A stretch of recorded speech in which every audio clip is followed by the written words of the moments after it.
Hi, today is March 31st, 2024, and here are my poems for the day. The first one is poem number 501 for the year, Plenty.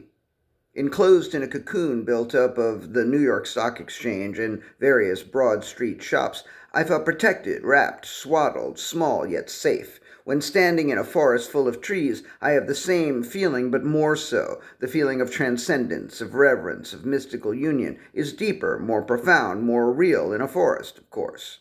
If I were to ever move out of this city, I know that there would be plenty to do and feel and see, but there is so much here that I still want to do too.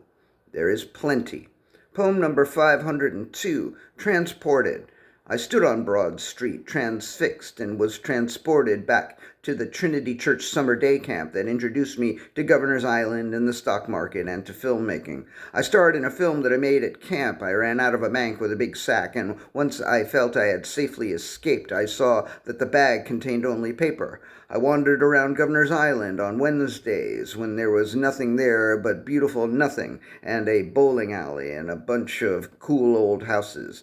And on other days, we were given a fake account and pretended to invest. My fake portfolio, heavily weighted with Kodak stock, did well that summer. And after I turned back to the present day of 2 days ago and headed to 20 Pine, I felt divinely inspired and divine. Poem number 503, Meander. I couldn't remember the last time I'd been down in the financial district for a reason other than work. I think maybe once several days ago I went for a checkup on a day off when my doctor was down there. Having a little time to kill on Friday, I found I wanted to meander and see what I could see and feel what I could feel. And I saw things and I felt things, and I was very grateful to have done so. I don't know if I will ever do it again, and I don't know if I ever won't. Poem number 504, Adorable of Me. I rarely find myself with unscheduled time.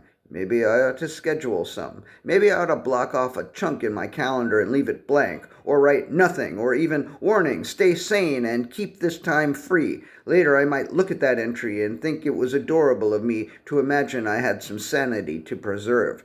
Poem number 505, Goodbye, March. Before I forget, I'd like to say goodbye to the month. Goodbye, March. We lost some good people this month. Lou Gossett Jr., Richard Serra, and Eric Carmen of the Raspberries. In addition to the good people, we lost Joe Lieberman. I really used to hate that guy, and now I hardly remember why, and I'm glad I don't. There are plenty of politicians to be pissed off about these days. And then there's Jimmy Smockhead. Oh, snap, Jimmy Smockhead. But that fucker's still alive, and all right, maybe we'll get to Smockhead later. But for now, March. I don't remember how you came in, but you do seem to be going out like a lamb. The morning is calm, and the birds are singing, and the day might be white, but it's merry and bright.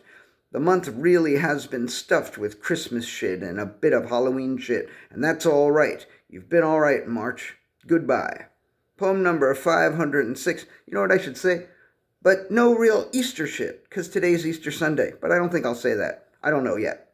Anyway, poem number 506, The Passenger. I don't know if I should feel bad about this, but yesterday evening I was with my mom, and I saw that Turner Classic Movies had Antonioni's The Passenger on, and I had never seen it. So without any expectation that she would like it, I said to her, "Do you like Jack Nicholson? There's a Jack Nicholson movie on at 8. And she was like, okay.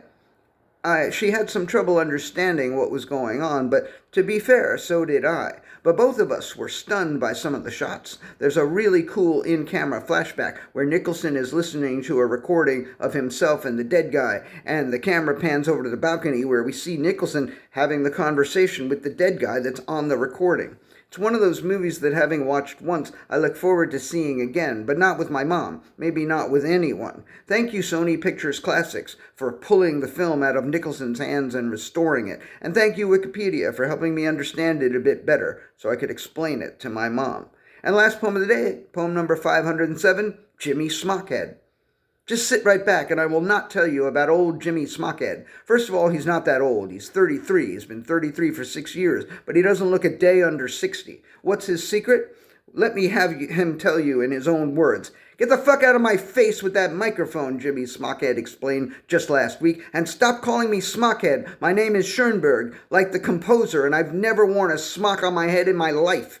I think that says it all right there. That's probably more than you didn't need to know about old Jimmy Smockhead. But who knows? Maybe next month we'll drop in on him again. All right, that's it. Thank you. Happy Easter if you celebrate, and I appreciate you.